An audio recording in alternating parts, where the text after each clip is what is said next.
Matt Reeves' The Batman embargo has lifted. Reviews are pouring in. How does The Batman fare?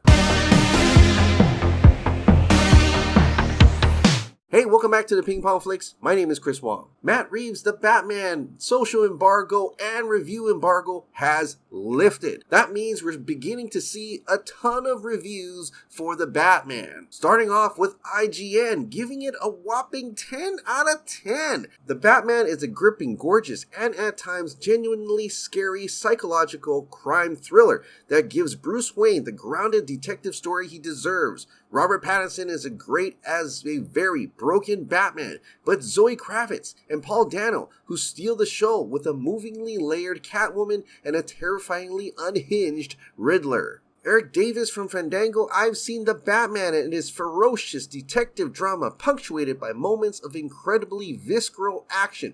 Matt Reeves' direction is dark, deep, intense, and flooded with instantly iconic imagery. A live-action Batman movie unlike any we've seen. Brilliant and badass. Big recommend. Scott Menzel, The Batman is unlike any other Batman film before it. The plot is grounded in reality even more so than Nolan's Dark Knight trilogy. The Batman is more of a detective story rather than a superhero film. The cast is very good, with Colin Farrell and Paul Dano being the film's MVPs. Ben Meckler, The Batman is a triumph. It's thrilling, cerebral, funny, heartbreaking, dragging around a effing enormous and magnifying glass in nearly every scene. Robert Pattinson finally delivers a Batman who really feels like the world's greatest detective.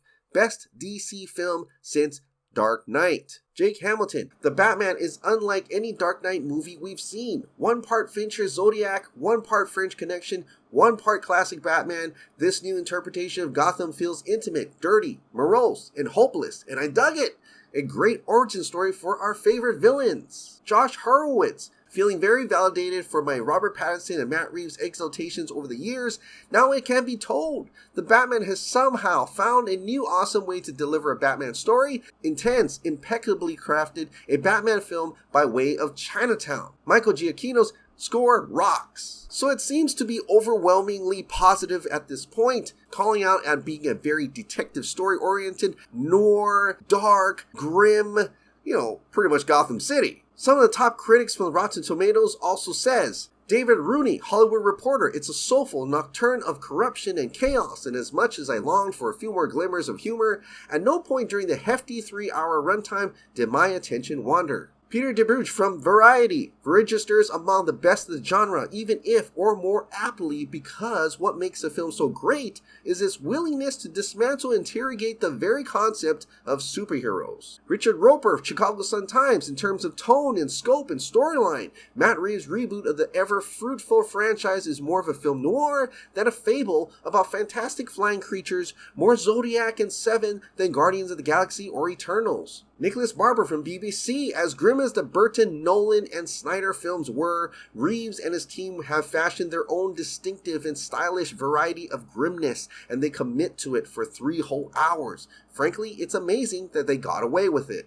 But apparently not everything is sunshine and rainbows for the Batman. There are some negative reviews as well. Justin Chang from Los Angeles Times. It's a movie of alternately promising and frustrating half measures in which Reeves' shrewd storytelling instincts and the usual franchise filmmaking imperatives repeatedly fight to draw. Mick LaSalle from San Francisco Chronicle. From start to finish, the Batman is mostly just a collection of bad ideas. Moira McDonald from Seattle Times. Depressing, dark, and endless. I don't know about you, but this particular time in history does not seem like the moment for a movie that will leave you A, miserable, B, wondering why nobody in Gotham City seems to have heard of light bulbs. I mean, lady, you're watching The Batman here. Bleeding Cool, The Batman features terrible pacing, a much too long runtime, a story that seems to think it's being original while it isn't, and a combination of a score and cinematography that leads to an uncomfortable viewing experience. Kevin McCarthy with an interesting tweet. I'm assuming that this will be the tweet where I lose everyone, but here it goes. Ben Affleck is still my favorite Batman.